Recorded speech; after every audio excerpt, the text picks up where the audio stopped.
Hop into your Bronco, hold on to your pancakes, and take a drive with us as we're returning back to Haven. This is Troubled, your favorite rewatch podcast dedicated to the Sci-Fi Channel show Haven, based on the Stephen King novella, The Colorado Kid.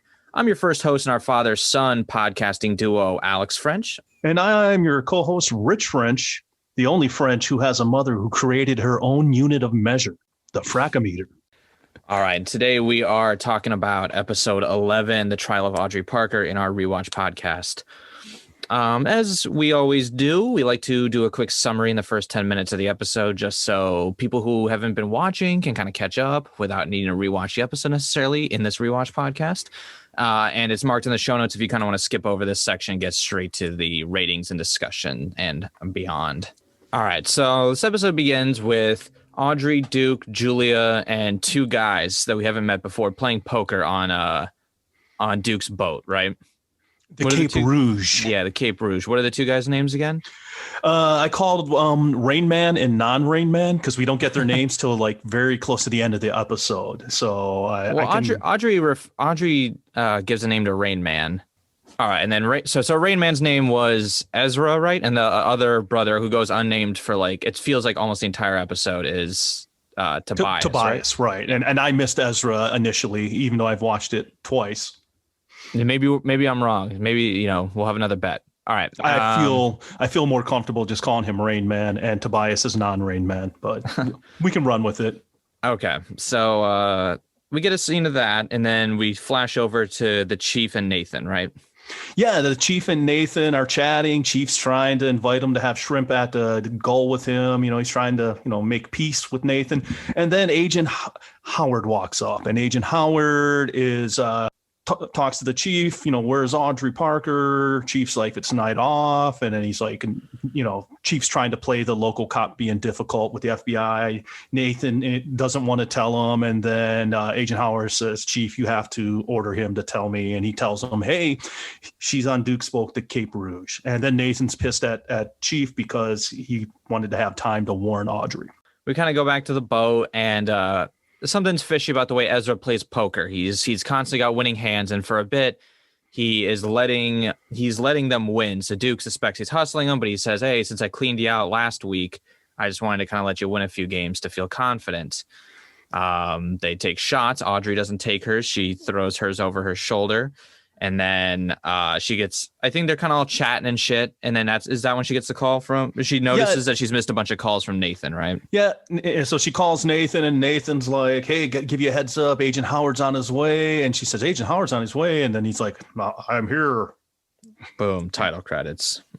Yeah. So Howard's like, yeah, we need to talk. So she takes him to a deck below, right? Is it Duke's like kind of kitchen area? Living quarters, kind of. Yeah.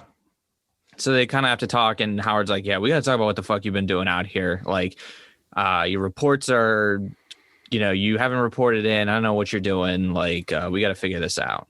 Right. Yeah. She's not checking in via phone like she was instructed to, and she's not submitting any reports to him. Duke gets sucked into one last monster hand with Ezra, and Duke has something that Ezra wants. So Ezra writes what he wants on a piece of paper, puts it in the pot. And of course, Duke gets sucked in. He can't resist the bet. Too good of odds. He ends up losing the hand, and he knows something's up. So he tells Julia, who's content to stay outside, that, hey, come with me to get the item they want. So they do. At that point, they go into the hole, and that's like where Duke is telling her, like, hey, this shit's something's wrong here with these guys. Like, this isn't they're probably looking for something, that I got. Like, we need this is going to get dangerous. And that's when the door locks. And he tries to goof and says it's a baseball card. Yeah. And with Audrey and the Chief as well, they get locked into the room they're in. Audrey and Howard get locked in. I'm sorry, did I say the Chief? I meant you Howard. Said the Chief, yeah. She wishes it was the Chief. So meanwhile, back, so they're locked into Duke and Julia are locked into storage. Audrey and Howard are locked into the living quarters. And then back at the police station. So Chief shows up. He brings some dinner for Nathan because he knows Nathan worked right through dinner, worried about Audrey. And then they get in one of their fights. Chief telling Nathan, hey, I know something's wrong. You're upset about something. Let's have it out. I think you want to tell me something and say it. And then so Nathan finally reluctantly, says about it. He's like, you knew what the troubles were all along. You knew what was going on and what was going on with me, and you didn't say a word. And Chief's like, well, you knew what was going on. You chose to ignore it, and that gets cops killed and that sort of thing. And it just completely crumbles the whole conversation. And right. I don't think Nathan probably even ate the shrimp. And then we kind of flash back to the bow. And this is kind of the format. You're kind of moving between the three pairs. Well, I guess four pairs if we count the Rain Man guys. So then Audrey and Howard are kind of talking, and Howard's like, well, she's like, you don't understand what's going on in Haven here. There's like people with like these powers, like there's somebody who can do a storm and all this other stuff. And a guy who can play music and drive people insane. He's like, well, why isn't it in the reports? And she's like, how's that going to sound? And she's like, they need like help. And he's like, no, they need to go. And she's like, well, how am I going to explain this to a DA? And he's like, I don't care. Like they need to be arrested and like, we'll figure out the rest later. Yeah, his we'll talk more about this later, but his big point is get him out of circulation. And and it's funny, Howard ended up with copies of the reports she submitted to Chief Warnos. So that was a really interesting fact.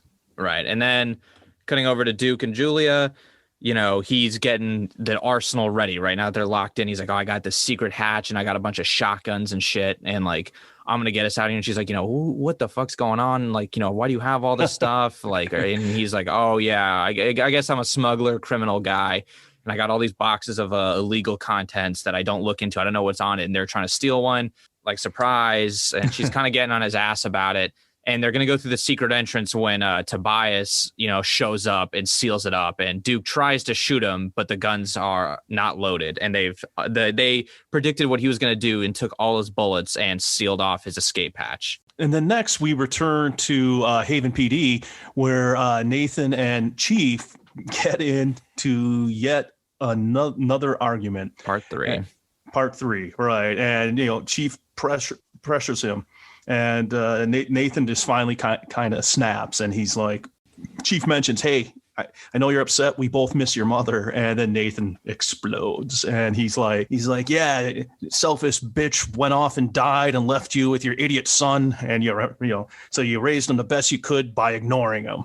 And, Nathan was pretty petulant through most of this episode, but so that big blow up occurs. Audrey and Howard kind of had this plan. Audrey managed to get her cell phone in a jar out. So, to send a message to Nathan to try to to tell him where they are. And then they also kind of find an escape hatch because she's like, this guy's a smuggler. Like, I've been working with him. And Howard's like, that's also a big problem. You've been working with a criminal. So she's getting out through a hatch while they're kind of talking about this. Meanwhile, the boys have, come to talk to Duke and Julia and get the information from Duke through force now. Right. They're trying to force Duke because a crack appeared in the hull of the Cape Rouge, and water is starting to come in. She's taking on water, and Rain Man notices it, and they realize they got to speed things up. So they start taking the physical route, beating the crap out of Duke, though he still won't talk. Then they end up taking Duke upstairs, and then Tobias keeps Julia downstairs and makes her scream. Duke freaks out, gets distracted, and Rain Man reads his mind and knows where the box is. Right, and it's hanging over the side of the ship, tied to a rope. He gets the box. He's celebrating. Audrey, he kind of runs off with the box. Audrey shows up, having escaped her room. Frees Duke, and that's when they come up with the plan. They're like, okay, he's kind of somehow reading our minds, so what we need to do, well, it's kind of a whispery scene, but we're about to find out what the plan is. So then we kind of cut back to the two guys. They got the box. They're making plans of what they're going to do. But before that, Audrey her cell phone had managed to reach Nathan, right? Right. She contacted Nathan. Nathan gave her some information about Rain Man's condition with, spent time in the mental hospital with unusual bouts of presciences, and basically discussing his trouble. And she also gave them the coordinates of where they were at, so he could call the Coast Guard. And Chief tells him to sit down by the radio like a father and be miserable. Let the Coast Guard do their job. And then we get the plum results of Audrey's plan with Duke. Right. So Duke whistles the boys over. He's just talking crazy talk to them. He's doing some Bruce Lee kung fu. He's doing some like James Brown sliding around. He's just doing whatever he can to like fill Rain Man's head with all sorts of crazy thoughts to distract him and shit. And then at the end, he even strips down naked. He's demanding a hug, talking about cottage cheese. And at the end, he finally says, "Look, eggs." And then kicks one of them down. Audrey rushes up. Duke gets the gun, and they kind of take him down, right? They kind of corner them. They disarm them. They disarm them, and then we cut to the pier where we have Agent Howard and Audrey taking the criminals off the boat. Chief and Nathan are there. Nathan's all worried about Audrey, but she's okay. Chief tells him we got work to do. Get back to work. Duke tries to talk to Julia, who's been pretty pissed at him this whole time because of his smuggling career and dangerous profession. She's having none of it. That doesn't work. Howard's still pissed at, pushing on Audrey. You never answered my question. They wouldn't tell him what it was all about, said it was a small town thing. And then Audrey wouldn't answer his question. So finally she got frustrated and says it's about finding out who I am. And she quit the FBI. Right. And our final kind of little segment is Howard's walking up into town and secretly meets with the chief. And he's like, all right. And, it's clear from the dialogue that the chief and Howard had a plan. That's how Howard got the reports from the chief, and they're pushing Audrey to stay by trying to get her to leave. And they know, she has to come with the idea to want to stay. And Howard kind of warns him like, yeah, bro, you better get this you better get this shit under control. And the chief's like, oh, I'm trying, man. And that's it. And we see that he is finally broken from the nicotine gum and is enjoying a cigarette. And that is episode 11, The Trial of Audrey Parker, that doesn't actually take place. Right. It wasn't really a trial.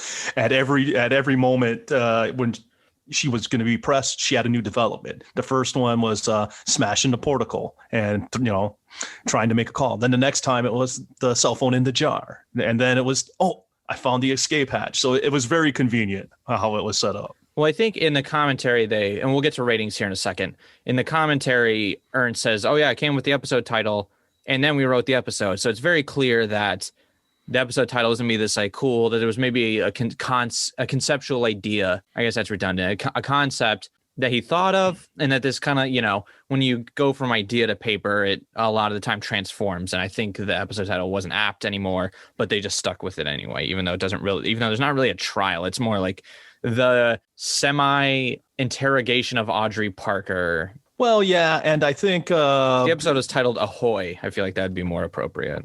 Yeah, accompanied by a wink. All right, did you want to get to ratings?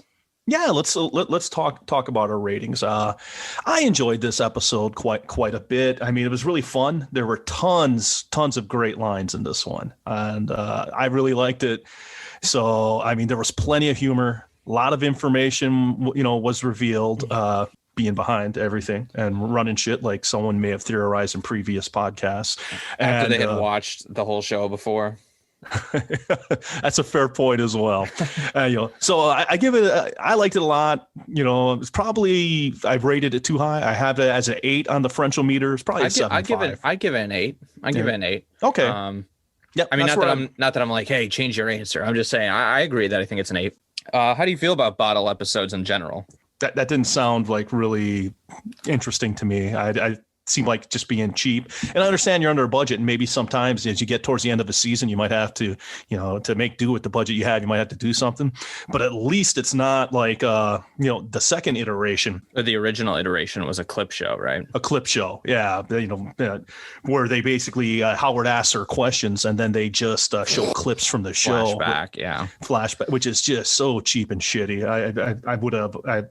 I would have been pissed with that. That might have, it wouldn't have driven me away from the show probably overall, but it fucking would have pissed me off. And thankfully, Pillar pushed to get a 7-day normal shoot, and then they did a lot of 2-person sets to keep the costs down for the budget. But thank God for Pillar on this one. Do you have any favorite bottle episodes? Can you think of any? Because actually, a lot of shows do bottle episodes. I bet you just they usually just do a good enough job that you might not notice. I think the funniest though is Community, where Abed, who's very aware, realizes he's like, oh God, like we're doing a bottle episode, aren't we? Like we're not going to leave the like study room like this whole episode, aren't we? And they're like, nobody's leaving the study room until we find the pen. And he's like, oh no, like I hate bottle episodes. Like no, like let's not do it. And they also have one of the funniest clip shows where all the clips are actually not from any episode, like it's not from any real episodes. So I thought it's funny that they've parodied bottle episodes and clip show episodes.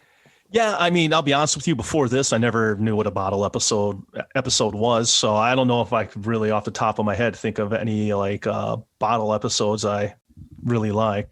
Yeah, I would say this is an 8. What I really like is, once again, I think it was co-written right by Sam Ernst and Jose Molina, at least credited. Who knows? Really, considering we found out there was like some craziness with who was credited as the writer, but I know I really liked Jose Molina's last episode, and I really liked this one. I think he's super solid. And I don't think he writes anymore after the season, right? Like, no. He moves on to another show, which is a bummer because I liked him too, and I thought him being part of the team. I remember in previous commentaries he had a lot of the good ideas. Matt McGinnis has his fair share too. Yeah, I like McGinnis. The showrunner, he's pretty good. Well, not yet, but we'll get to that. I thought this episode had a really high floor. So I thought there was, while maybe the scenes weren't as like profound as maybe some other scenes in previous episodes have been, there weren't really any scenes that I had a problem with. I wasn't like, oh, like, we'll talk about the silly Duke distraction scene. But I don't think that was bad. I thought it was just silly. But other than that, there weren't really any scenes I thought where I was like, what? I felt like Firestarter had scenes that I really, really enjoyed. Like I said, the Nathan Duke conversation might still be like my favorite scene of the show yet. But I was kind of like, there's definitely scenes where I was scratching my head being like, that's, why isn't she fried by the fire? He blew up. Like there was a bunch of question marks. I feel like Jose Molina, when he's involved in writing the episode, I feel like it's very tight. Like it's very, things have answers. There's not really scenes like the episode with the changeling, right? I thought was also pretty tight for the most part. That one was a little bit more, but I thought logistically his episodes are really smooth. Well, he wrote for Law and Order, so you're writing for a police procedural. I imagine it's got to be pretty tight. You got to fit the Law and Order formula. So he, cut his teeth. I won't say cut his teeth on, but I think that's good experience for writing for Haven. Let's talk about the Duke scene. Then we'll start there. One. Did you notice the tattoo on his right shoulder? I did not notice that, and I saw that you noticed that, and I was quite impressed. So the tattoo on his right shoulder, well, it's because I watched a video on it. It's somebody on the Haven, the subreddit, if anyone's listening that's also on the subreddit, somebody had posted a video of him getting tattooed of the Born as Ghosts like artwork. So he has the skull surrounded by flowers and stuff.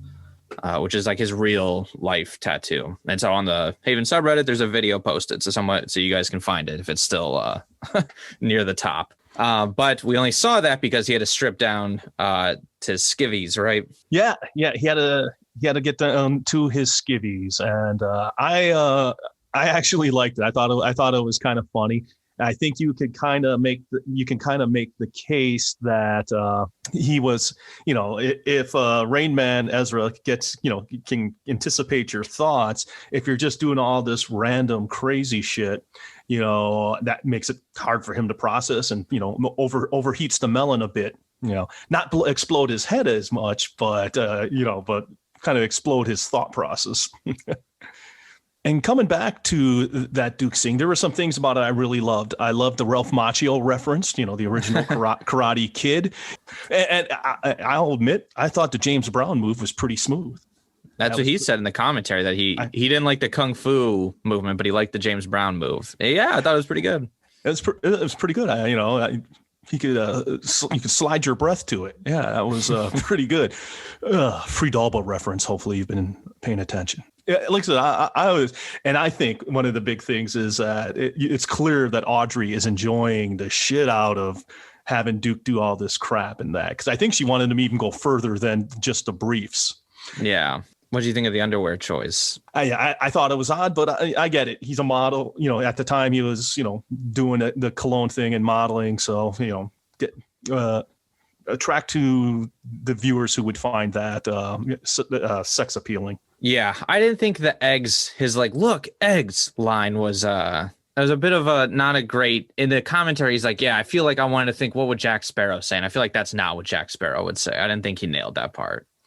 Nailed the James Brown slide, not the Jack Sparrow impression. Well, yeah, because considering they all, and we'll probably talk more about it later, that like Ernst and everyone wanted Duke to be a cross between Han Solo and Jack Sparrow, and that's an interesting amalgam to come up with. But I mean, it makes sense. So like like they're both like rogues.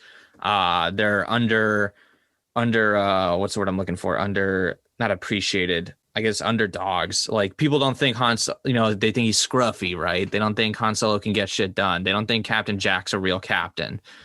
But then he always, they always surprise, and here's Han Solo like, saving Luke at the Death Star, doing, whatever, actually turning himself in for the carbonite. Why more just gets captured.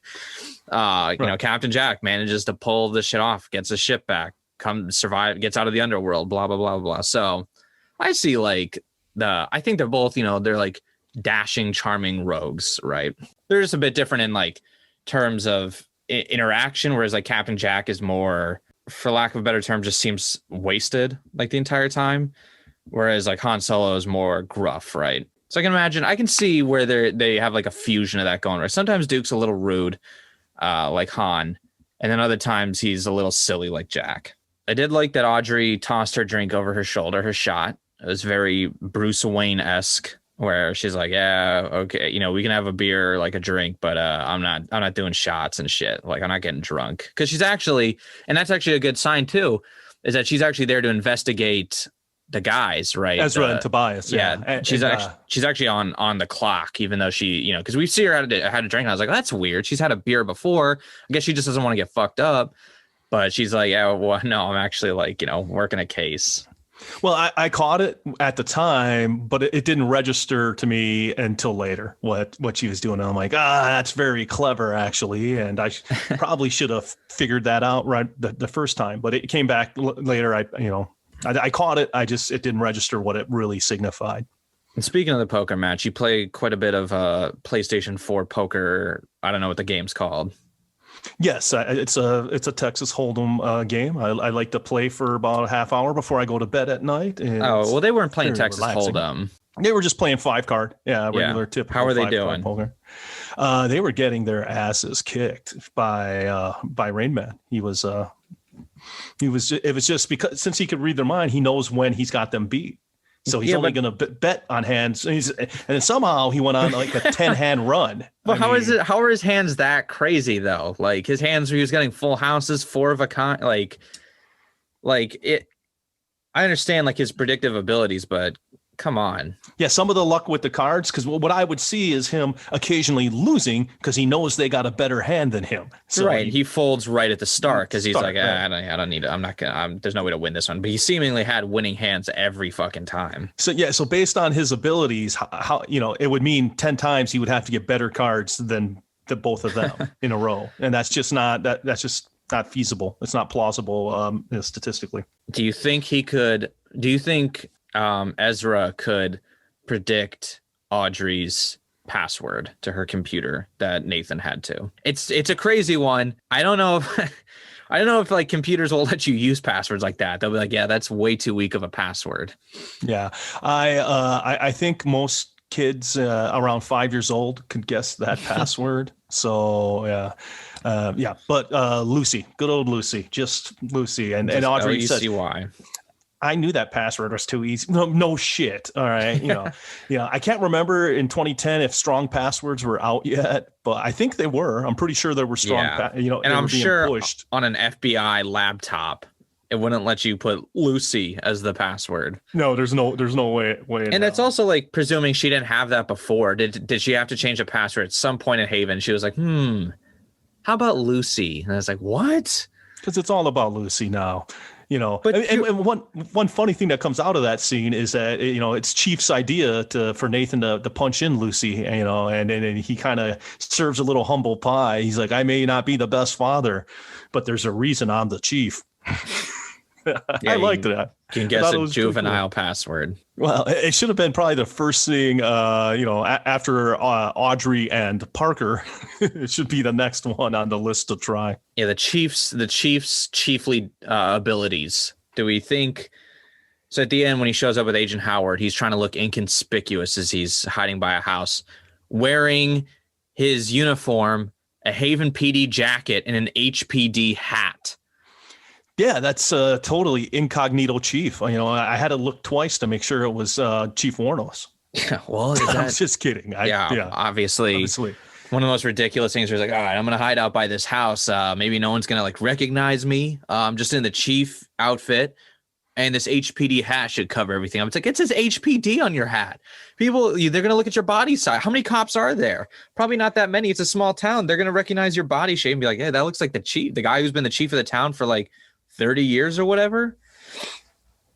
Yeah, that was quite interesting. I was like, oh, and you guys are meeting behind the garage, kind of by the garage, but it's still in the open. Everyone could see them meeting. I'm imagining Audrey and like Nathan down below getting in the Bronco being like, hey, what the fuck? Why is your dad talking to Howard? I didn't know they knew each other. That's not my dad. That's the chief. Yeah. And Howard is a fucking madman. Yeah, Howard. Yeah, is this guy the Punisher? He is. He was relentless in this episode. Audrey, I don't care if like we can't prove what crime they're committing. Just send them to jail and have the lawyers figure them out. It's like, what? Holy shit! Like, I guess it's a reflection of, our real law enforcement, but as a person of color, I guess this is maybe more, I don't think it was any more relevant in 2010 to 2020 actually, but it's more talked about in 2020. Yeah, definitely more at the current times. But yeah, as like a person of color, as a black man being like, who cares what crime they're committing? Just lock them up and we'll figure out the rest later is kind of like crazy. I was like, what? Is this your perspective, Howard? Yeah, and I think what his point is, hey, these people are dangerous. Get them out of circulation in his mind.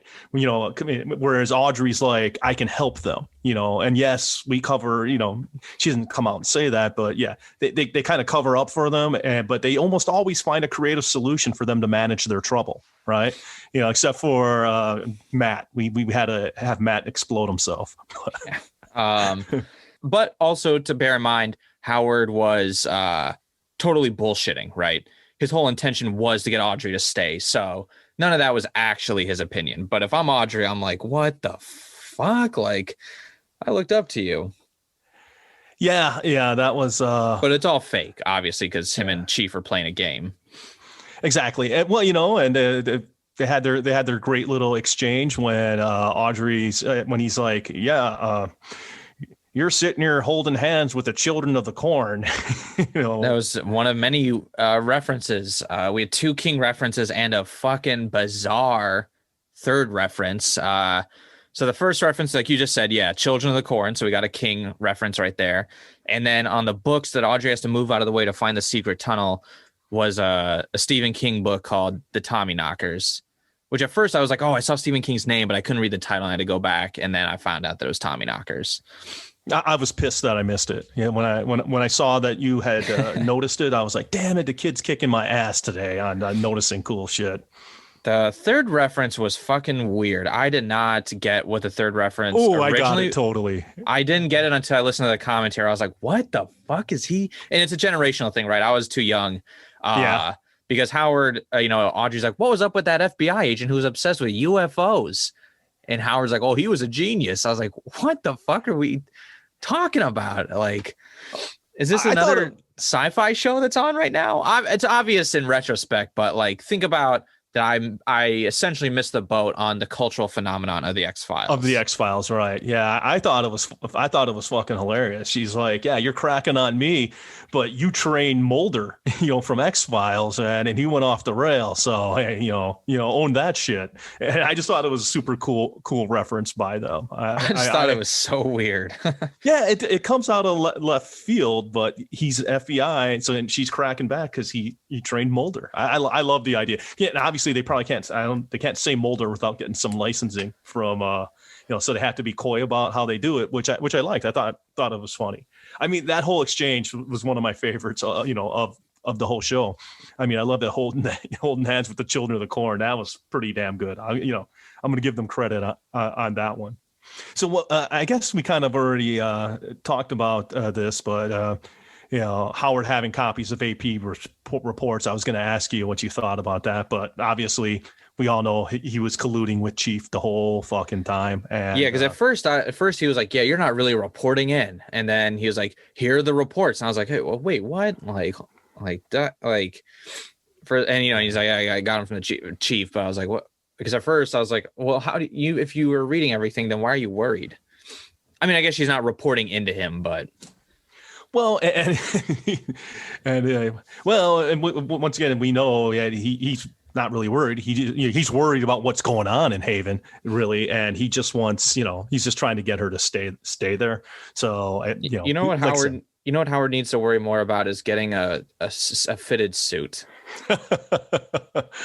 Well, you don't like the huge shouldered suit, it's like bunched up at his ankles. Like we get Duke, like between Duke's high waters and fucking, we need to fold Howard's pants to get him in high waters too. Well, to be fair, Eric Balfour requested the high waters because Duke lives on a boat, and back when I was a kid, we called them flood pants, so I don't buy it. I think, well, that's nice. But I think also that like wearing your pants like that was coming back into fashion at that time. And he is very, he's always very fashionable. Right. So I think he was knew that was, the look, right? Yeah, I think that was back in the era when the dolls still wore the capris when he played tennis. Yeah, that was. But yeah, so just back to Howard. What do you think about his behavior during the oral report and all that time below deck? I mean, being, I know he was dogged and determined, but did you have any concerns that like he was totally ignoring the ship was sinking and he was trapped? Well, yeah, at the time I'm like, dude, you're fucking weird. I mean, obviously I know something's up with Howard. Right.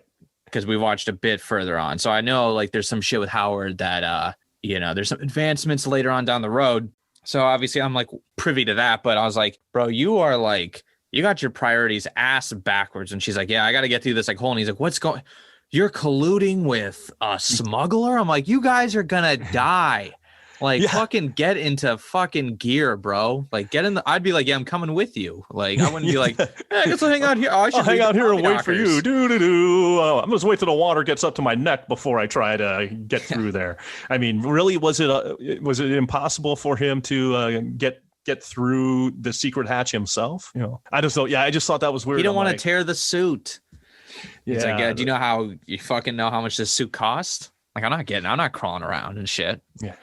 Well, it had the big shoulders on it. It kind of reminded me of David Byrne with the Talking Heads in the 80s with the way too big a suit top. But I don't think it looked that big. Not that big, obviously. But, anytime I think about, weird size suits, David Byrne pops into my head. Yeah, anytime you just think of weird people, David Byrne. Weird people. Top of the list.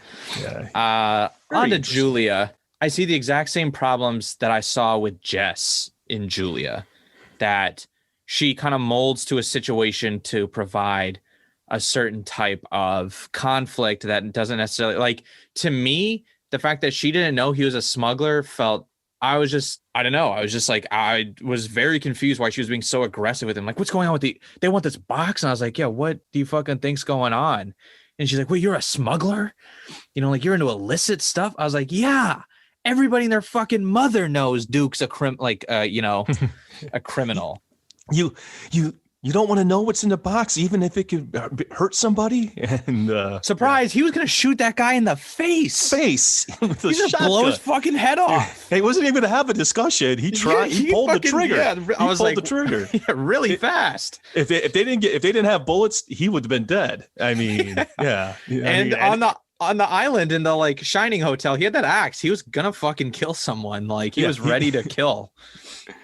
Yeah, he's. I know his fundamental character trait is that he's selfish, and it pretty much shows that it is. Yeah, but now back to the Julia not knowing thing. I'm gonna reprise my role as Angel's advocate on this, and so I believe they dated in high school. At least that was implied in the Shapeshifter episode, and if that's true, we can assume she went off to college, then on to medical school, then off to her internships and her residency, and then off to Doctors Without Border.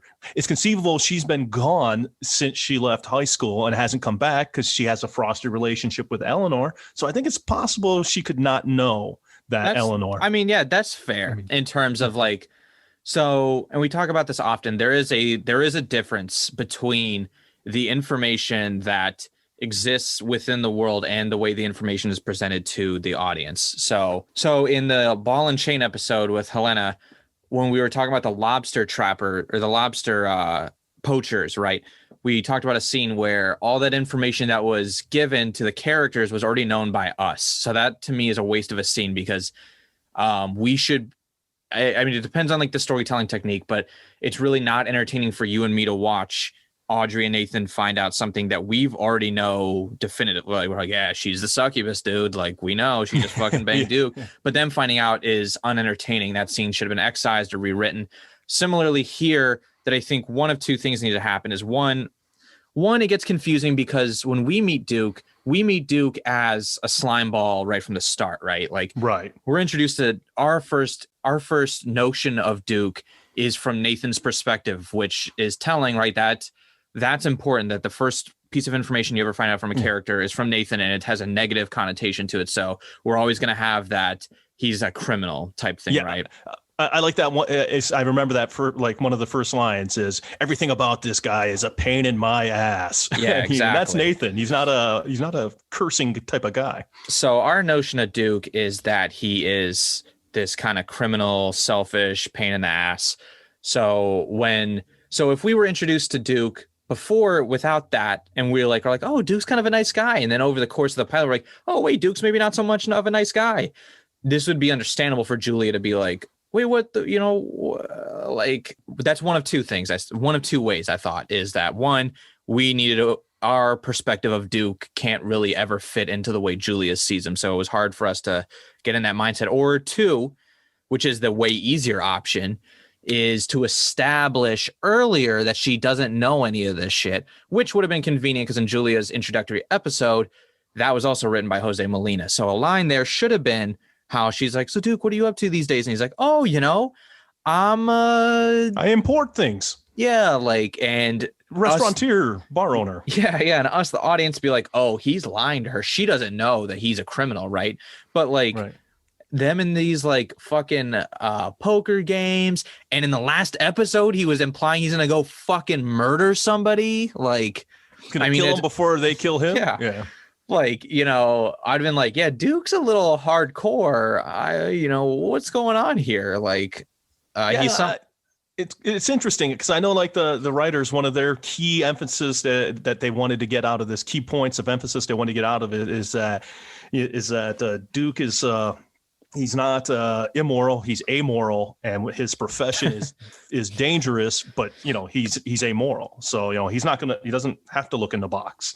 And they wanted to really, I guess it's kind of interesting. Maybe it was because they showed some softer sides of him, probably too early in the episode arcs, but maybe it's because as we head towards season 2, we got to make him darker and edgier. Get him back to what we'd softened him probably too much, and which I'm okay with giving him a bit of edge. What I thought was just the problem was, was that they're using Julia as like a mechanic the same way that I thought they used Jess, where it's like, wow, what do we need to use this? Well, we need somebody to, conflict with Duke. And so they're like, oh, Julia doesn't know about his history. Well, that wasn't set up before. So now it feels weird because everybody, like I said, everybody knows how crooked Duke is. But so it comes off, to me, it was kind of like a sucker punch where I was like, oh, you don't know? Like, what the fuck? It's like, she's like, what? Freddie Mercury's gay? Like, you're kind of like, yeah, like everybody knows. Rob Halford from Judas Priest? Yeah. The guy with all the leather and studded stuff?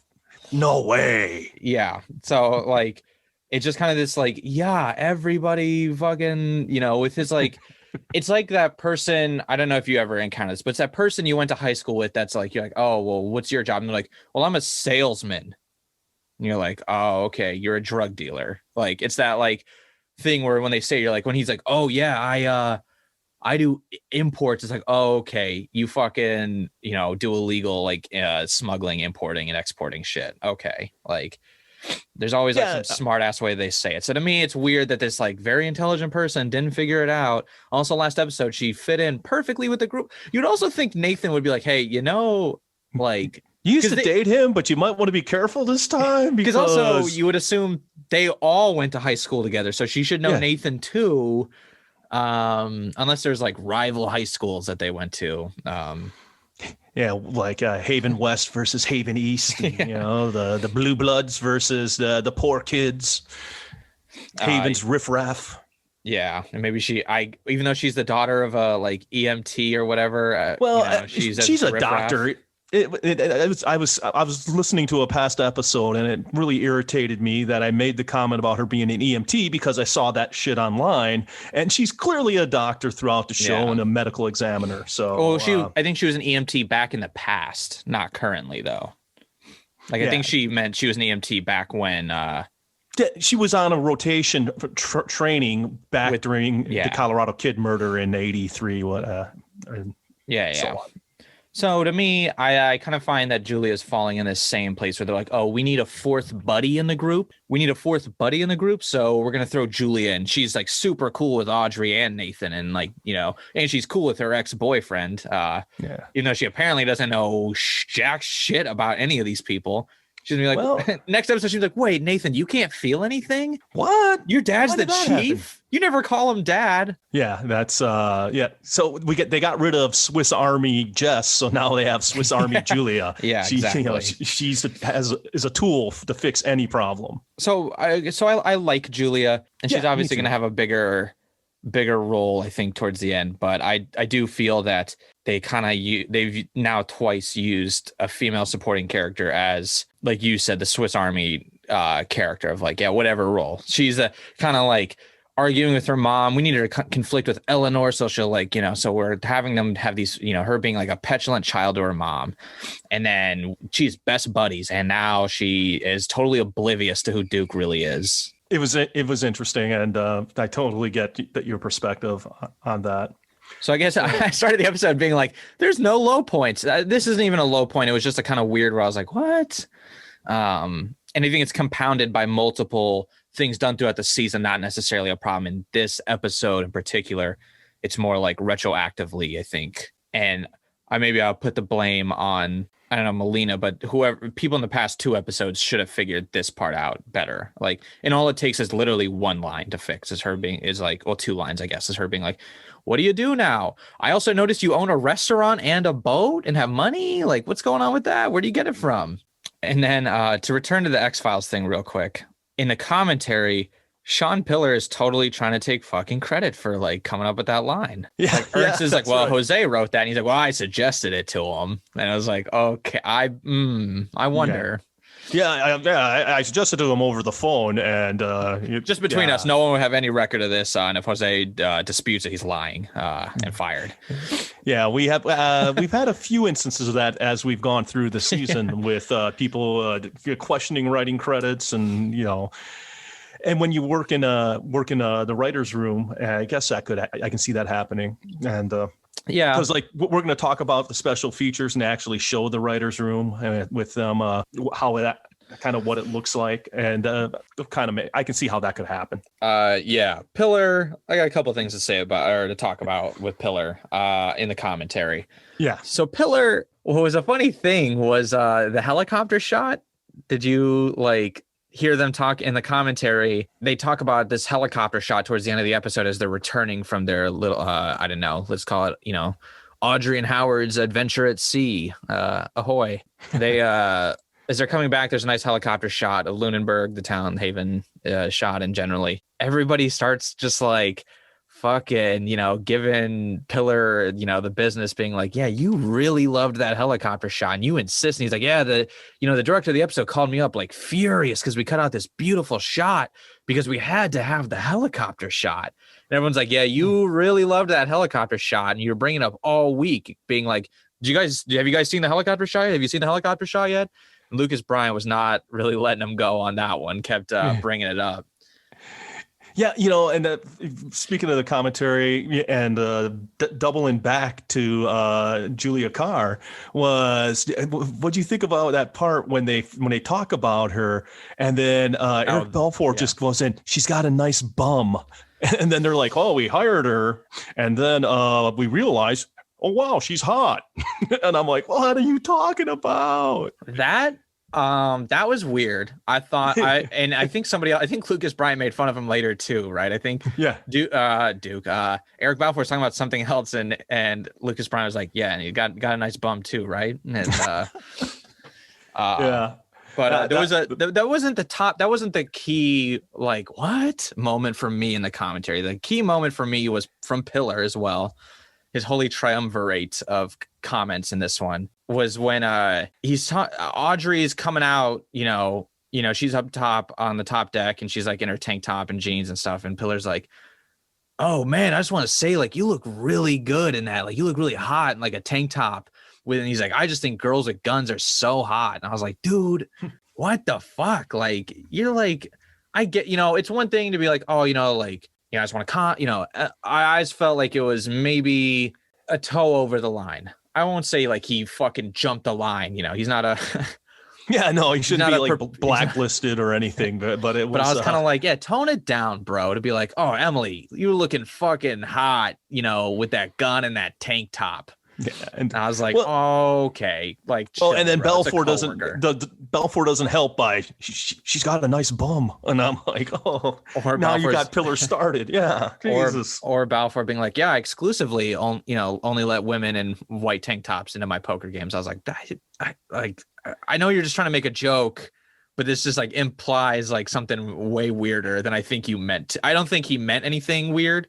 I don't think he did, but like Hooters girls or something, like, but yeah, I thought Pillar, I was like, oh dude, like I was to both of them like, let's chill, like on those comments. Yeah, let's kind of break because Ernst is also like, oh, with Jess Minion, I can't remember the actress's name right now, but he's always like, oh, just so beautiful, so and like beautiful. That one episode he was like, Jim Dunn's like, yeah, she's really interesting, like, like trying to talk about the character, and Ernst is like, yeah, she's really interesting to look at. And I was like, okay, man, come on. Like, Dunn's trying to break it down. That's what we want to hear. It's like, we don't really want to hear, like, hey, people are pretty. And like, we also want to get your kind of personality. But like, we're listening to this because we want you to break down.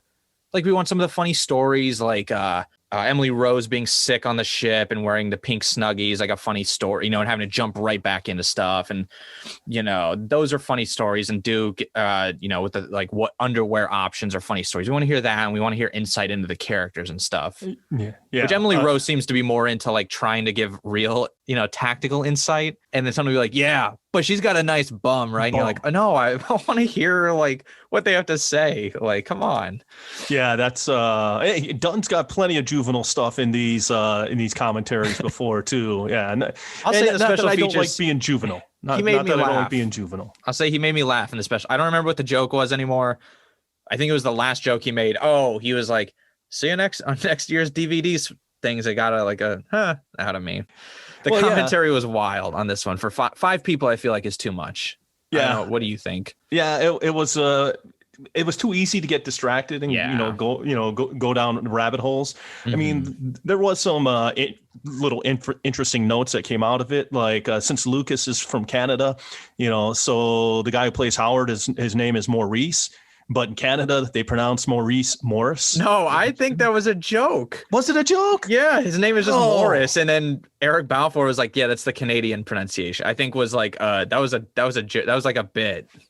Oh, geez, I thought they were teaching us something we didn't know. No way, that was just him joking. Now I feel like a fucking idiot. That's great. Yeah. And then another neat. Never mind. Yeah. Keep going. No, go ahead. I deserve mocking for that. If I didn't catch that. I might go rewatch that shit to see how I missed it. I was gonna say you'd make good fine company with Pillar and Ernst and Dunn, but Well, I didn't say Maurice is hot, and look how strapping those shoulders. you are. were talking about his shoulders. I was talking about him trying to get a better fitted suit. Maybe we're equal. Maybe we're just like them.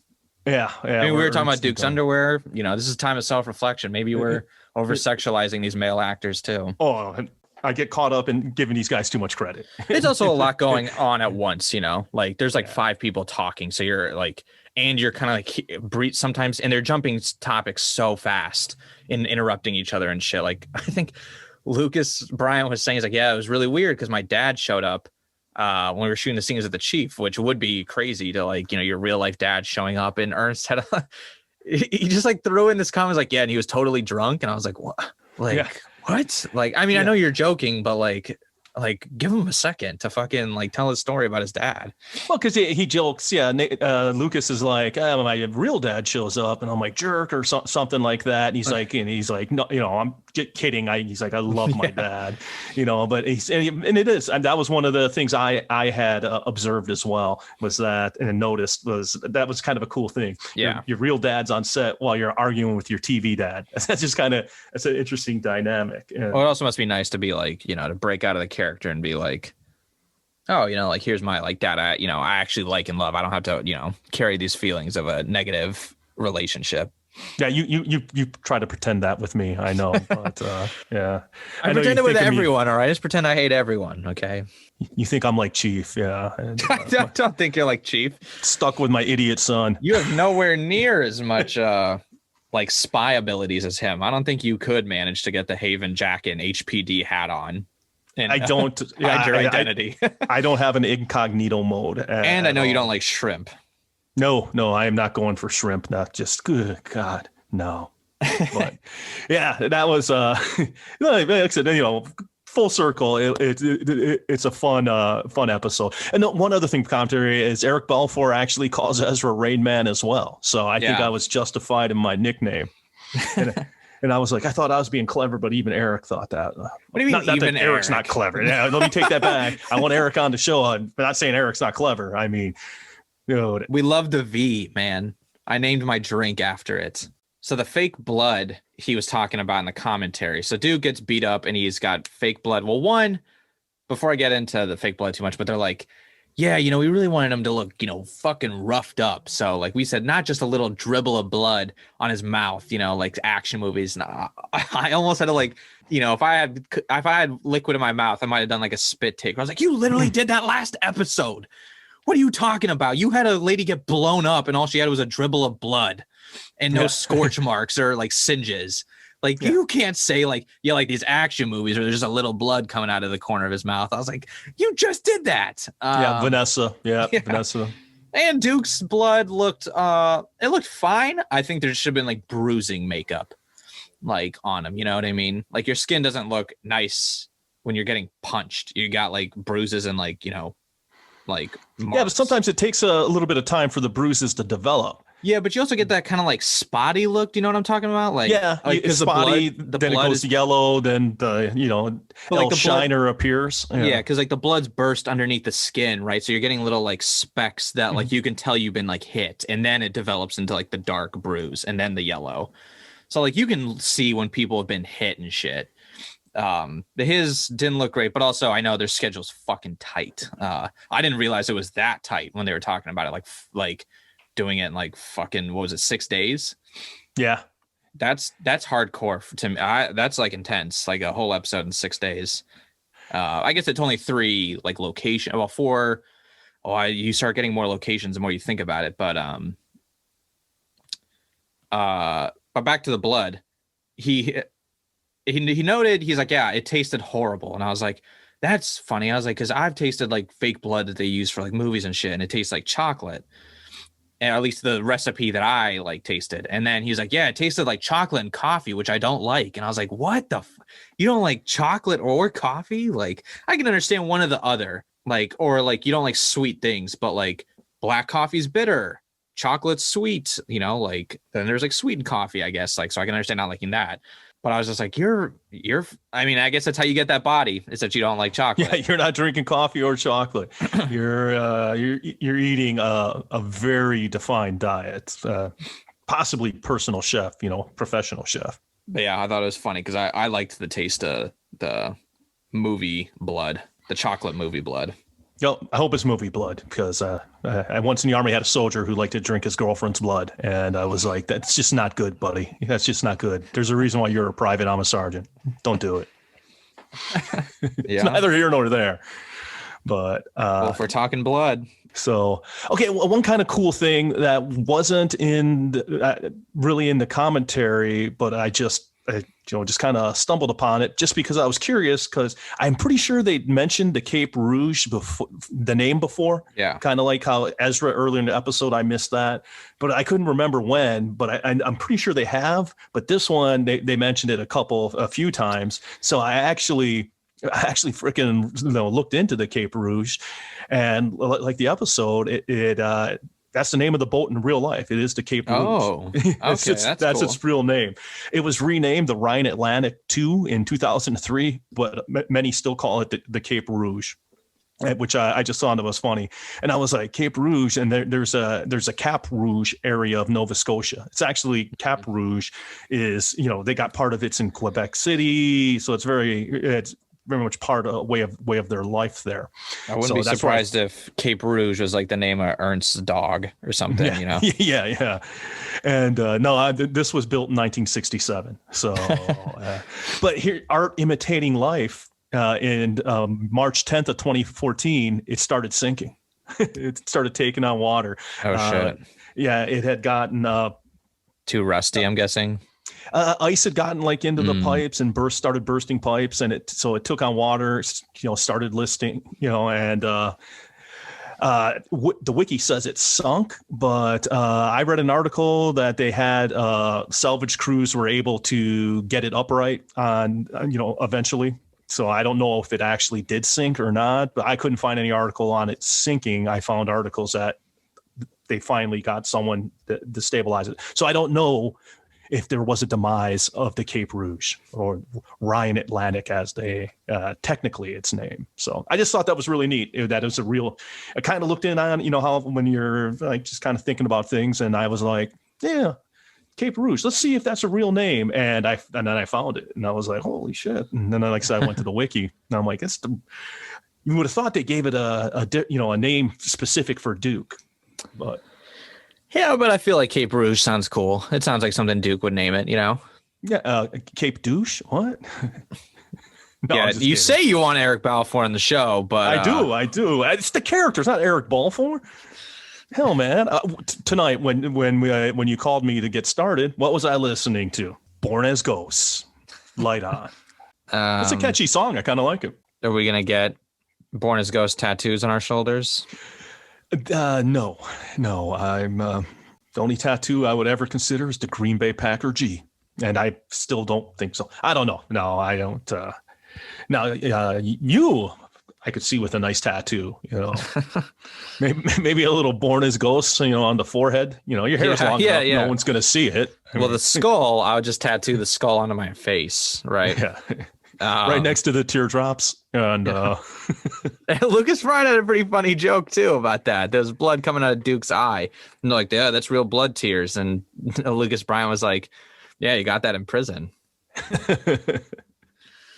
Lucas is funny. Yeah, and that's what they say all the time, that he's like the opposite of Nathan. He's goofy, joking, and we'll talk more about him in the extra features very soon, because I think that was all that I really had for the episodes. I mean, I liked it. You're gonna say okay. Am I gonna say anything? I didn't know if you were we were like stepping on each other. We were stumbling, but I think that really wraps up the episode.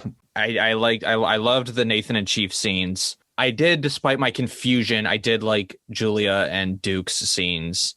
Howard, like I said, it just didn't hit totally right, the Howard scenes, but they were still still fine because we were also getting to watch like it was just Audrey's capabilities. ignoring the main situation of being locked in and then later, water coming in. Yeah, I'd be a little more concerned. So, and the father-son scenes were really good. Chief's really trying hard. He did the best of what his abilities. And wait, you're gonna find out some stuff coming up. That'll be very interesting. Yeah, you thought he was incognito now. Next time. Yeah. This time you won't even be able to see him. He's so incognito. I don't know what other things he could add. The HPD scarf, HPD mittens. Aviators. It's got to have the aviators. Yeah. Well, that would actually maybe disguise him a bit. I want stuff that just makes him stick. I put a siren on him, maybe. Anyway.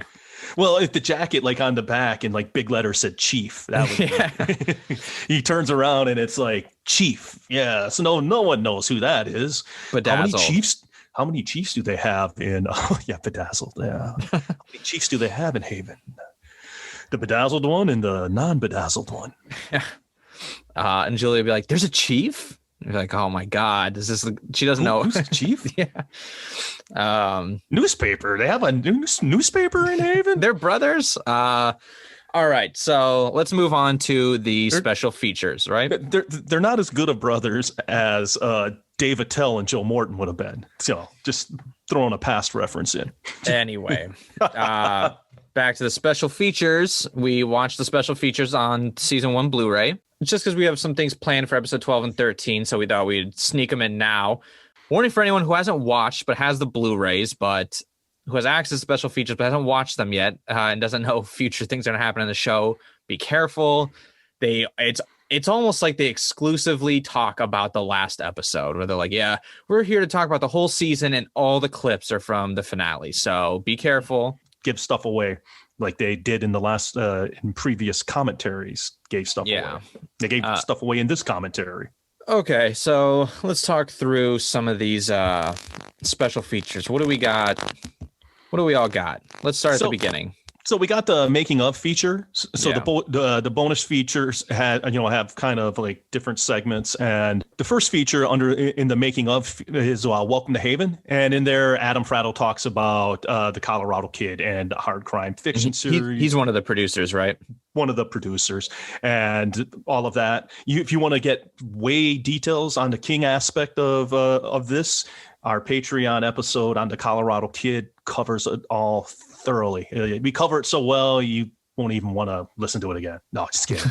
And then we move on to the script where so Adam approaches Erskine and Dunn and says, "Hey, this Colorado Kid could be a series." So they read it and came back with a concept. They were asked where the supernatural was, and then they came up with the curse mythology and a place where the curse can go to be safe. They sent it to Stephen King. He said it'd be a blast, so they sold it to ABC, that they wouldn't do it. Then they partnered with E1 Entertainment, then NBC Universal, and then lastly, Sci-Fi. So that's kind of the process for how it came about. I thought that was very interesting. I knew a lot of it earlier from other episodes we've done. So the third segment of the making of features is casting. And it was really interesting because Audrey Parker had to be first. She is the driver of the show. So, and it's funny, when they were doing their auditions, they thought Emily was a little too pretty, and which I thought was interesting. But she came back for a second reading, and she kind of dressed kind of tomboyish, and they knew they had their Audrey Parker. Lucas was next because he had just done a movie with Emily, so the chemistry was already there. I mean, and Emily even teases Lucas about, I guess during the audition, he brought chocolates in with him for everyone. He's Canadian, right? Yeah, they're nice people. Come on, Emily. Nonetheless, they say Duke was the hardest to cast because everyone kept making him sleazy. So, and then it turns out Pillar is pals with Eric Balfour, and heard he was back in LA, and they wanted to hang out and surf, they whatever. Fucking surfing. So he told them about. And they were talking about girls' bums. They were like, "Man, she's a good surfer, and she's got a good bum." That's a lot of bum watching, I tell you. Okay, so it turns out Pillar is pals with Eric and told him about the show and the part, and Eric wanted in. though his agents did not. The network also thought he was going to be too expensive because he was hot at that time in the TV world, and they didn't think they had the budget for it. So basically, Eric did went on his own, showed up, did like a secret audition, and it turned out the network loved it, contacted his agent, he got his money, and we got Eric Balfour. And I'd be curious, I would love to see some of the audition tapes of the people who played Duke as too sleazy. That'd be interesting. I mean, like, what kind of sleazy are we talking about? Like trying to pick up girls at like the middle school sleazy, or like like just checking out bumps in general? Well, apparently that was they needed to check that box. If they weren't able to pull that off, then they were like, yeah, no, he's not Duke. The Duke story was interesting on a couple of levels, I thought. One, we do talk a little bit about Eric Balfour and Sean Pillar's prior relationship in our second Patreon episode, which is about the licensed music. I call it our unofficial soundtrack to Haven season 1. They say nobody fit, but Hollywood is an industry of who you know. It almost sometimes feels unfair because it's like these guys who are legitimately trying to get the role of Duke, and it's like, yeah, I'm just gonna have my buddy do it, and we're gonna circumvent all these rules. It's equivalent of like an athlete signing a very tiny deal to play with like their friends, like the play with the Lakers, the Heat Big Three or something. So that was interesting, where I was like, yeah, like cool story, but also it's like an aspect I don't always love about Hollywood of like, yeah, I'll just get like my buddy to do it. And this is a special case because, I think Eric Balfour, nails it. Yeah, he definitely does. He's perfect as Duke. Yeah, I'm just always weary of, I guess they're not family members, but like cronyism. It's called cronyism. Or is it nepotism? Nepotism's family. It has to be family. Yeah, cronyism is your friends. Yeah. So my other point was going to be also with Eric Balfour taking on this role, like his agents were warning, hey, this is going to stunt your career. Do you think it happened? Do you think this was detrimental to his career, getting like basically stuck on a sci-fi show for 5 years? I kind of think he might have been able to pull some bigger roles. Maybe not as like reliable, you know what I mean? Maybe not as like, I guess to take it to another sports analogy, is he took a smaller deal for more years, you know what I mean? Yeah, that makes total sense. And to be with like his buddy, he's got a friend here in Sean Pillar and shit, right? And he's got a show that's like season 1's already a sure thing. I'm sure he acted in his fair share of pilots that never got picked up and shows that got canceled, or he was in for a bit, but then, they didn't like keep him forever.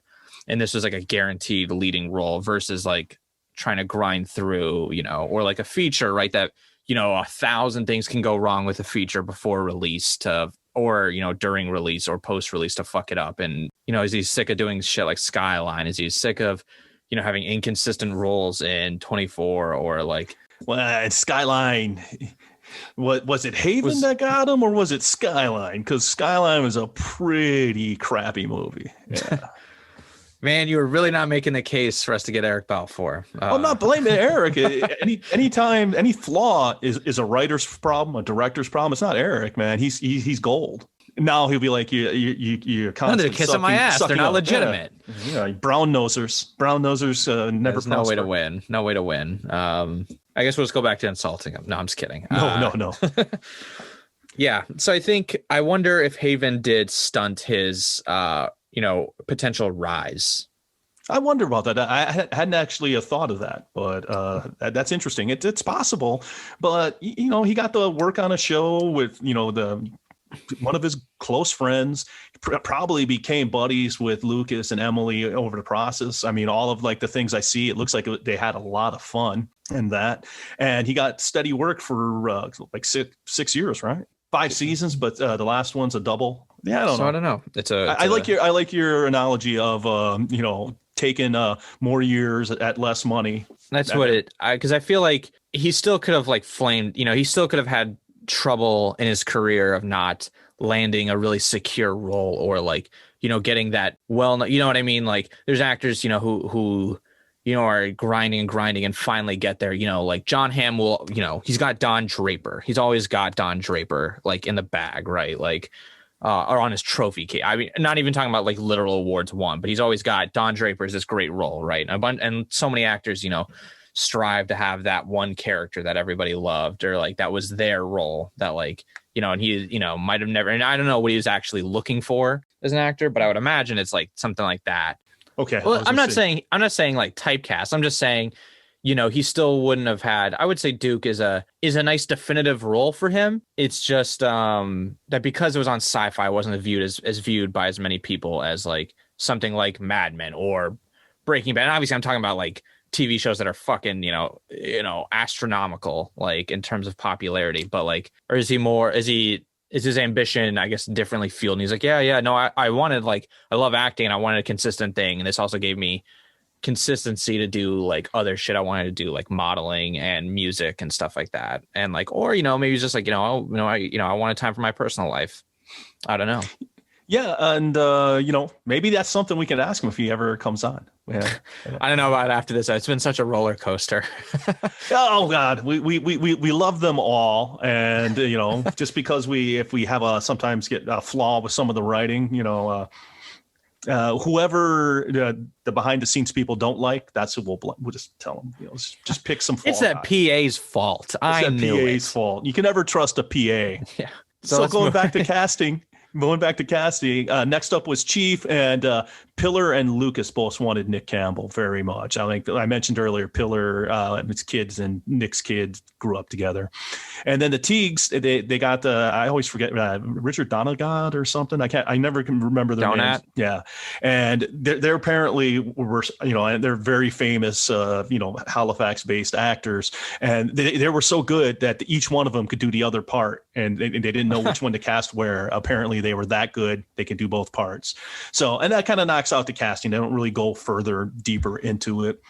And you had to listen to the commentary to learn about Julia Carr's casting. The next segment is Finding Haven, and this is really cool. They talked about the place they looked at for filming the show: Winnipeg, Montreal, Vancouver, and Halifax. But they all fell in love with Nova Scotia. They say it looked and felt like King's Maine.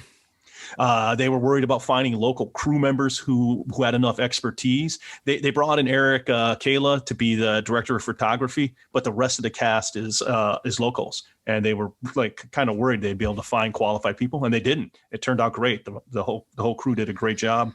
I'll say this about Eric Kayla is like DPs that I've like met and stuff either look like Eric Kayla where they're just completely shaved, and like nondescript, almost like, like they're coming out of the Matrix like tank, or, like plain t-shirt, shaved head, no facial hair, or they look more like Eric Balfour where they're like super fucking stylish. Like I see a bunch of DPs where they just look like top of the line, like stylish tattoos, jewelry, nice shirts. It's always Ascots, one or the other. Ascots. Yeah, they're not looking like Fred from Scooby Doo. Okay, a little Captain and Tennille hat. Yeah.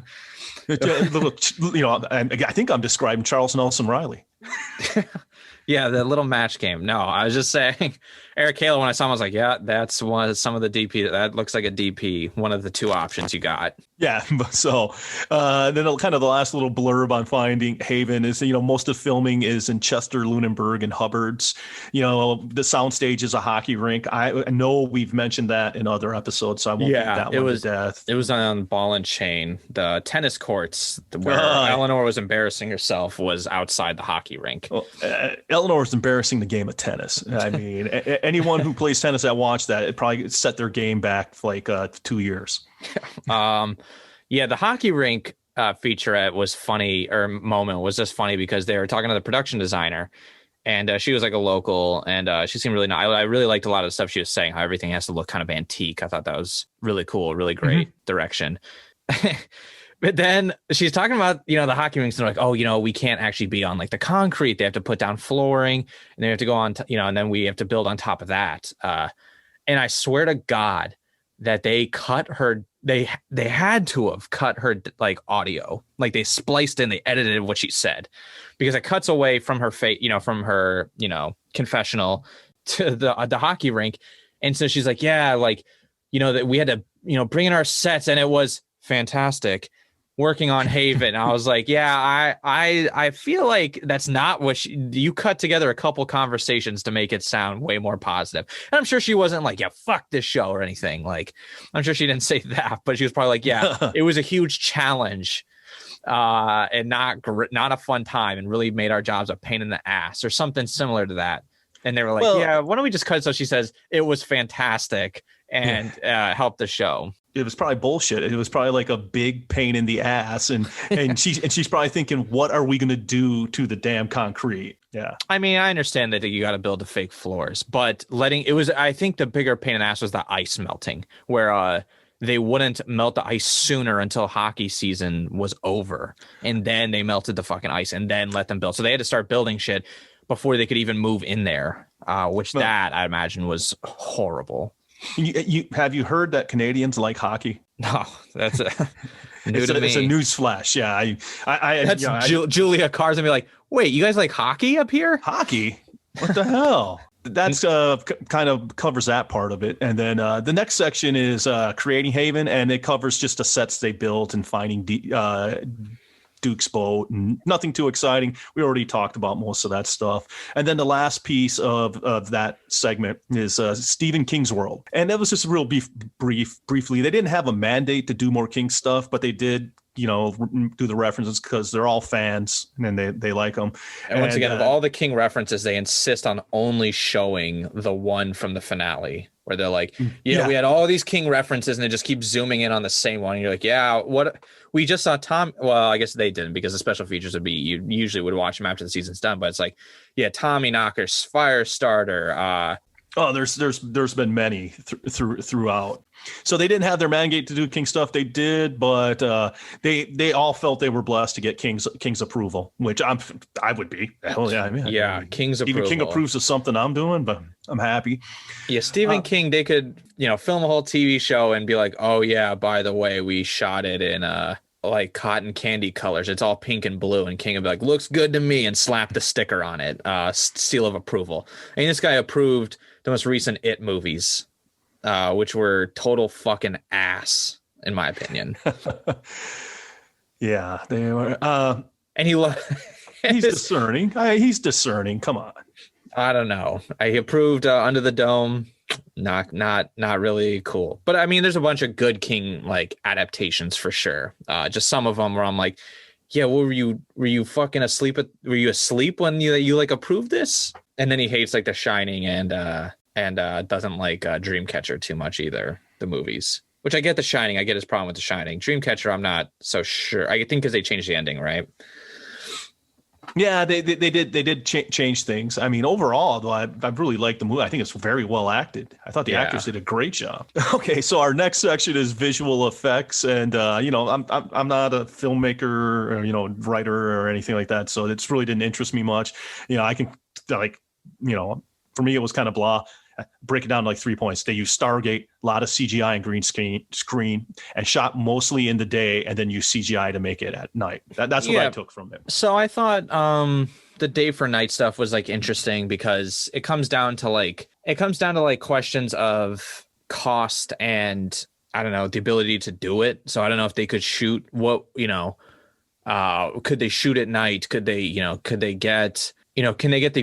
get permits to fly a helicopter around the town at night? Can they fucking be driving around people's houses at night? Because a lot of residential areas have certain, have like rules and laws that you can't shoot here past like 6 p.m. or whatever, blah, blah, blah, blah, blah. You can't have noise or something, which fucking shooting shows is loud as fuck. Because before Haven, so much stuff was filmed in Lunenburg and Chester.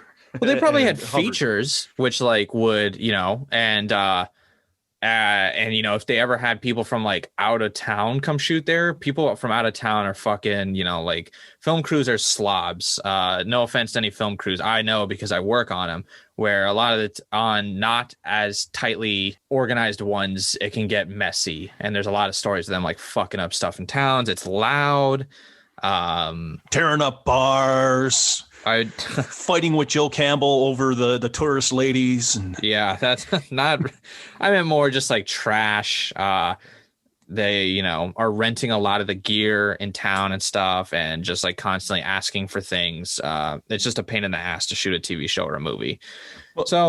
Just a quick aside before you leave on that, we did get a Joe Campbell reference. We've pretty consistently gotten Joe Campbell references in there, and you even brought Phil Reiser in on this one, so that was kind of cool. We got Phil Reiser and Joe Campbell. Just want to point that out. So I think, because ultimately I would imagine having a CG, unless Stargate's just rates are insanely cheap. I'm sure they're cheaper than a lot of others. That's why they were able to acquire their talent, but unless their deals are just through the fucking roof, I cannot imagine it would be cheaper to CG everything into night all the time, and all the time rather than shooting at night. But there's probably just a lot of complications with these towns, and them not wanting to be disturbed to the degree that a TV show disturbs towns and stuff. Yeah, so I thought it was just interesting. I thought it was an interesting choice, but there's probably just a lot of red tape and complications behind the scene as to why they make the decisions. Unless they're just like, hey, fuck it, we hate shooting at night. And the crew hates shooting at night, which shooting at night sucks. Nights for drinking. All right. Nights for drinking, not for this shit. Let's go. Well, we can find out is when we have Sean Pillar on. When he's on. He's going to listen to this and be like, man, what the fuck? I'm going to come on here and fucking. This kid's a dick. Yeah, I'll make sure this guy's never hired in LA. Yeah, you're going to be writing IHOP menus for the rest of your career. If I'm, the episode titles or anything to go off of, I've got it nailed. Oreogasm, folks. Oreogasm last week. The next section of the making of features is the mythology of Haven. And I really like this. I thought this was some interesting stuff, even though I've heard some of it before. Like Adam says, unlike most shows, they have thought out everything for Haven, including who Audrey is, what she does, and what will happen to her. Do you believe that? I don't know. I don't believe it. I believe generally they know the general direction. I don't believe they got the details nailed down. Bro, they were switching fucking episodes around, episode 2, 3, and 4. Like, yeah. And it's really fucking hard to they have like an end game I'm sure they had to pitch when they were pitching the show and stuff. But the road to get there, I'm sure, is what's muddied. So I would say maybe not a live omission. I guess a live omission of we know where things are going to end with Audrey. We just have no idea what's going to happen in between. That's my opinion. That's my take as a writer. I'm like, yeah, I don't think so. Well, and here's another thing. I know Sam Urs says they're just scratching the surface of what's going on in Haven. He says they have enough mythology for 7 seasons right now. That's enough mythology. That's not the same thing at all as direct episodes. You know what I mean? And episode ideas and roadmaps of arcs. Mythology is figuring out all the kind of details and stuff. Or I'm sure they got concepts and stuff that they want to pull. This is what we're gonna do with the Rev in the future or something, or this is what we're gonna do with the Chief in the future and stuff. They got all that shit, but and ideas. But I don't know. I'm just not buying it. I'm just not buying it. No, I can see where you're coming from. I'm not a writer of screenwriter and do that type of sort of thing. I mean, it does seem kind of like a stretch to say, hey, we've got everything for 7 seasons worked out. I'm sure they're not necessarily exactly. Maybe they got just what the main Audrey points and 7 years of mythology. That's what I think. Is they're making us feel secure, but if we were to look at the numbers and look at the notes and stuff, we'd be like, oh, well, hey, wait a minute. Yeah, and then they want every episode to be self-contained, but in the same token, actors aren't given all the mythology, and that can be hard for the actors. Sometimes they got to just trust the writers, and and the writers think they're really good and say, hey, you see, it works out every time. So I know you would notice something about that too. I mean, that's what you have to kind of do with these mystery shows. It's just it just must be really hard for the actors to have to do that because what does Lucas Bryant know about his mom? In the I mean, obviously not his real life mom. What does he know about Nathan's mom? What does he know about Nathan's mom? It's hard for him to kind of know how to act because he doesn't really know the details of that, right? He doesn't know details of a lot of other things, right?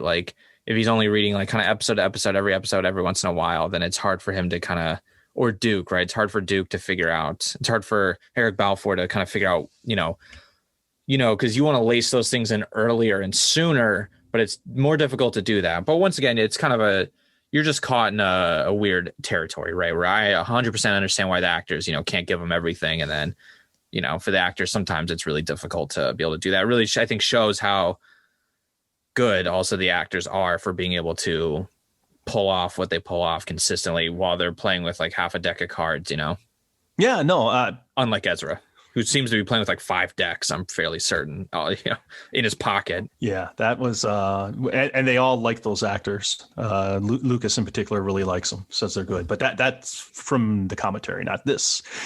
So kind of the next thing with that is they like to pay homage to King, and I found it funny. They called the Shapeshifter episode "Their Shining." We brought it up. Is like I was like, yeah. First, my initial reaction was this is The Shining, and then it pivots to kind of like Agatha Christie. But at first, there's like heavy Shining vibes when they're going to that hotel. Well, and here was one little nugget in there that I found interesting. We've talked about it probably quite a bit in the first episode. Adam says that the song on the alarm clock is very important in the future. Which, if you watch on Netflix, you haven't heard the correct version because it wasn't included. But if you listen to our second Patreon episode, it's brought up there. The Captain and Tennille song, Love Will Keep Us Together. Yes, and there's some great content on that. I mean, we go into the captain, into the mind of the captain. Yeah, thank God you added mind. Thank you. That sounded bad. That's it for the mythology of Haven. The next thing is the behind the scenes video blogs. And I don't know if you want to talk about them. I don't. I thought it was pretty bland and I really didn't get anything out of it. Just say, do they really have to include that like transition shot of, from one of Sci-Fi's commercials of like Audrey getting out of the car in her heels, where it was like every 30 seconds of the blog, it'd be like, all right, so we're on set, giant balls, tons of balls jokes. And then it would cut to that shot. And then it'd be like, okay, well, we're here. Cut to that shot. Okay, well, we're cut to that shot. I'm like, man, stop like with that shot, or like use a different shot from a commercial. Damn it. Other than that, yeah, I don't really have anything to say. They're behind the scenes stuff. It's also hard. They're in the middle of work and they're like, the producer's like, hey, for the special features here, take this camcorder and kind of record around. So it's like, what? I want to go fucking sit down, and like have my coffee and fucking, take a minute. Like, Jesus Christ. But then again, it looks like those clips are from earlier in the season. So when everyone's happy and then later they're like, oh, fuck, I'm tired. The season is grueling. Yeah, like we're surprised that with the giant ball, there's tons of ball jokes with this group. Yeah, no, that wasn't. I mean, they were okay. They were all right, and typically I feel like those are more fun for the people who were a part of it and stuff versus those of us who it's like somebody else telling you like, oh man, my party was so much fun. I had like a ton of fun at my party, but they don't have like specific stories, and you're like, okay. Cool, like it'd been fun if I was there, but it kind of isn't, and it's one of those you had to be there moments, which is horrible storytelling. If you have to tell someone you had to be there, it means your story sucks. Yeah. Trust me, just laugh randomly because it's funny. I can't explain it. You had to be there. No, that's why would I fucking laugh at that? It's like, you had to tell a better story, not I had to be there. No, yeah, you got to earn my laugh, man. No. So then we move on to the cast and crew interviews. I really don't have much about those either. They were just Sci-Fi Channel junkets from when they were trying to, drum up interest in the show. Most of the information was provided in the other interviews. We did find out Emily's favorite episode was Fur, because she was shooting the guns. She says for real. I don't know if she was kidding or not, but yeah, she might have been shooting the gun for real, but that might not be the bullet she fired that is shattering those discs. I'm gonna take. You know what? She looks like a shooter. See, it could be just like Annie Ross in the other hard case crime. I think it's hard case crime, isn't it? It's hard case crime. Yeah. Yeah. Just something's like hard. You should look at Duke's underwear. Just like in another hard case crime book, like Annie Ross in Joyland, which if you want to know more about Joyland, you can listen to our third Patreon episode, where we don't cover Joyland specifically. We summarize and everything, but we more talk about pitching how we would turn into a show the way the creators of Haven turned the Colorado Kid into Haven. Yeah, I highly recommend it. I think both pitches what Patreon episode don't you highly recommend? And I thought another thing we got from one of the interviews that was cool from Emily was her talking about how she originally kind of just went to school for acting to teach and stuff. So I think that was like a really cool, which I think we'd read in interviews previously, but hadn't talked about on the podcast, was that she was very interested in being a teacher.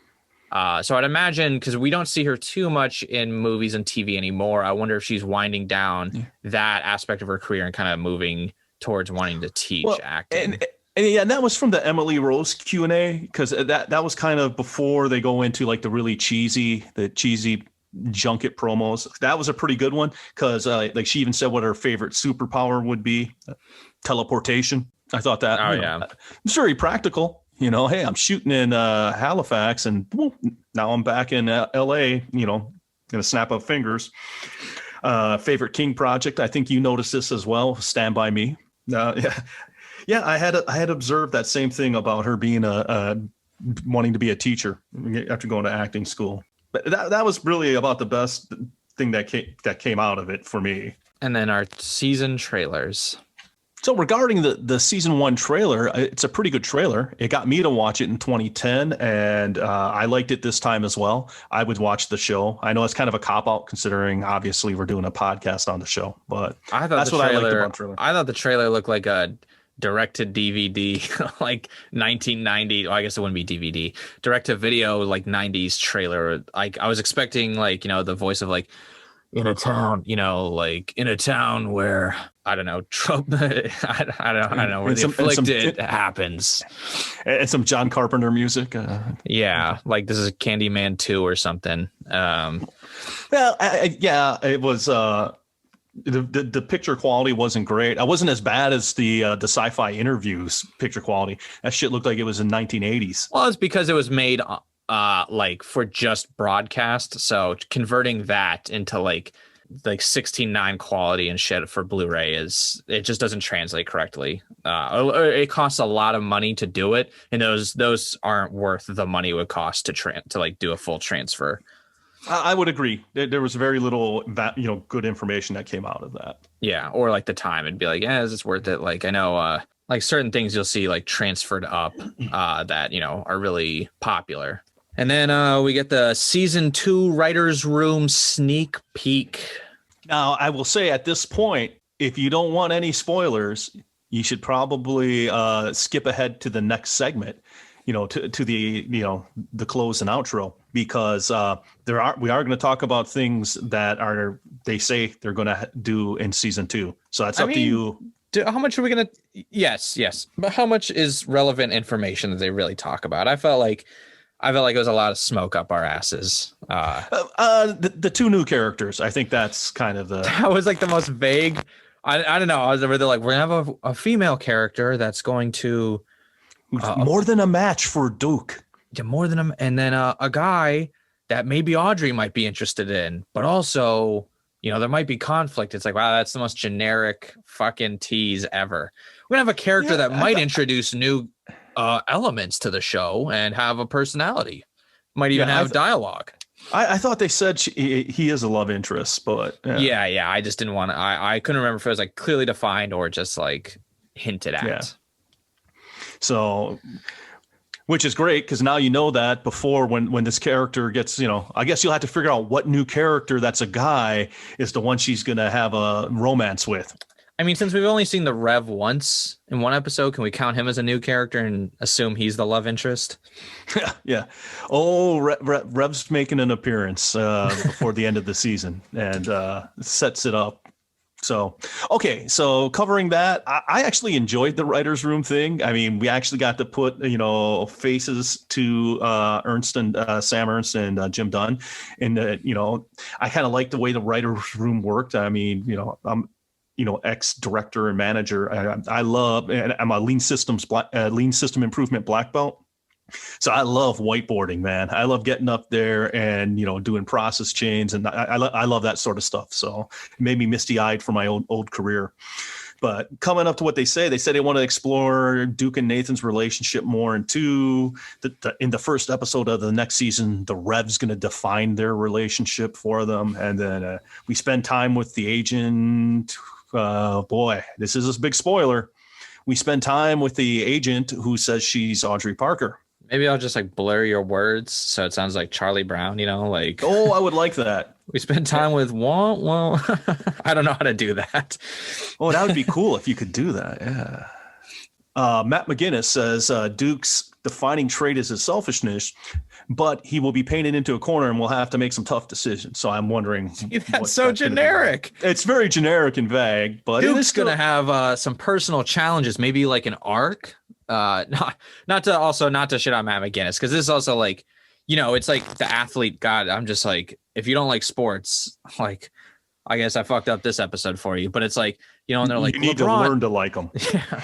LeBron, how is this game? Or, how did you feel about losing? Like, I fucking lost. It's like, Matt, how are things going to do with Duke? But don't fucking spoil anything. Like, well, he's going to go through a tough personal challenge, and, he's a selfish character. So we're going to highlight that. And it's like, I don't know. I feel like it's athlete post-game speak here, where they're like, shackled to not be, like, they can't spoil anything, right? But they have to say something. So it's like, it's just caught in this weird gray area where it's like, entertain us, but don't fuck it up. Yeah. What are you going to say? I don't mind losing, I put in a good effort and gave it my best. Yeah. Maybe next time. Yeah. Can't win them all. No, I feel bad for athletes with that. So we already talked about the new characters. So, and we don't really need to go over that. Okay, and then kind of the last thing that we cover is Matt McGinnis says the Rev will be the mouthpiece for those who are not troubled, and he's going to have to be stopped. But are we shocked? Rev's going to get crazy? Julia Carr probably was. She's like, wait, Rev's not like super chill? Wow. I heard they named a hot dog after him. Yeah, Rev's red snapper dog.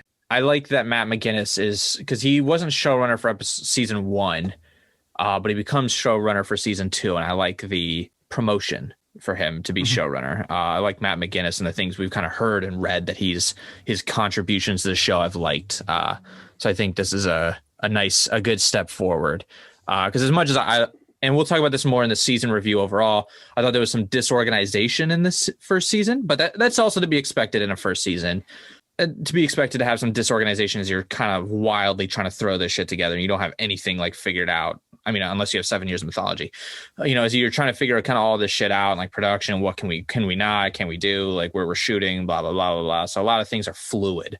And then later you can kind of lock things down. So I think as crazy it is, it's been there's some disorganized elements. And I think Matt McGinnis is a good showrunner unless we get into season 2 and I'm like, yeah, what? It's even more disorganized. Like this guy. I swapped episode 5 with episode 12. 2, and then the finale ended up being 3. And yeah, Matt McGinnis turns out he put all the episodes in a hat and just pulled them out at random, which was a repeat of the start of 1. And yeah, no, I'm just kidding. Yeah, so I think that's a cool promotion, unless someone who's like wasn't a writer's room is like listening and like, you dumbasses, you have no idea what you're talking about. You have no idea. You've put a madman in charge of us. Yeah. No, I mean, based on the commentaries, a lot of ideas he came up with I thought were really good ideas throughout the season. That's it for the special features. If you got the DVD Blu-rays of season 1, you can watch them there. I'm sure you can find them on YouTube. I'll provide any links in the show notes if I find them. If you do have the Blu-rays, maybe you can send us an email or a tweet teaching me how to get them back into the case so that they stick in there. I'll have to make I might make a tutorial video for you. It's a pain in the ass, but I did it today actually with relative ease. So it gets easier after you've done it your first time. It's like driving manual. Once you get it, it's good. Okay, it's learnable. All right. But that's it for episode 11. We'll return to the town beneath the town in 1 week. The quickest way to reach us is by email. You can contact us at troubledrewatchpod@gmail.com. Once again, you can find us on a bevy. Is that an appropriate word? A bevy of services? A cornucopia? Well, let's not use all our adjectives at once, or I don't even know if that's an adjective. Let's not use all our words at once. You can, once again, you can find us on a bevy of services where you listen to your podcasts like Apple, Google, Spotify, Amazon, Podbean, Stitcher. We're on iHeartRadio, Deezer, Listen Notes. We'll have all the podcasts up on YouTube. We're all up to date on YouTube, and we're slowly uploading on Vimeo. They're not video podcasts, but you can still watch them there if that's where you're kind of listening to your podcast.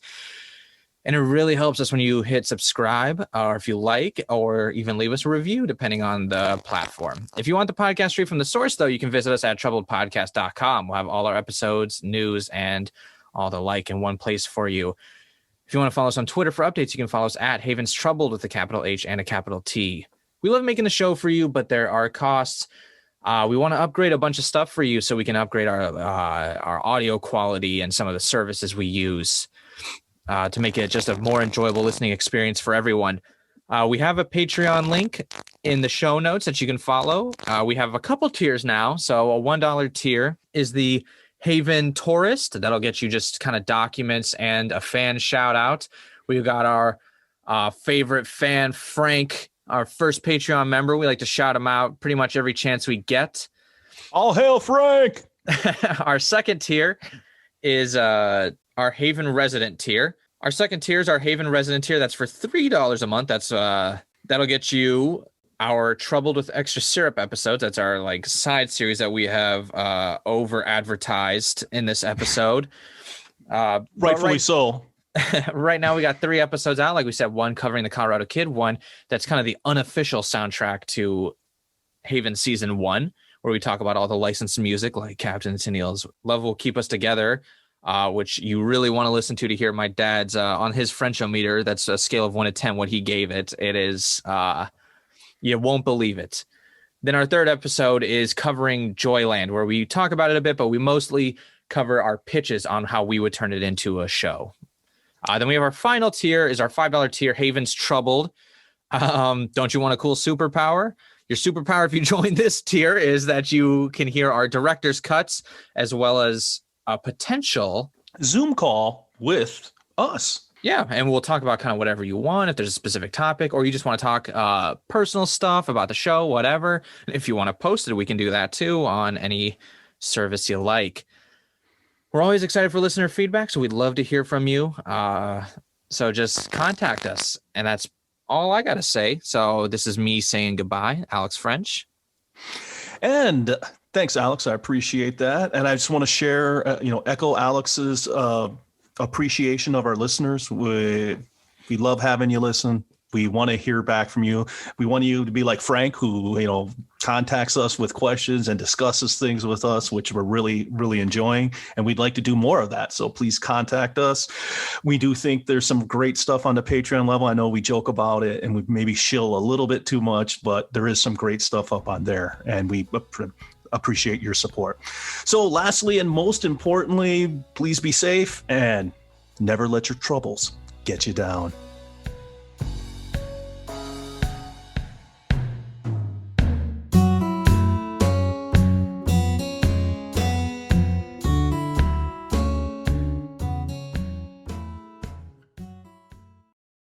I don't like bums often, look at bums often, but when I do, they got to be good bums. I cut that out. That was horrible. Fuck. Yeah, don't worry. Yeah.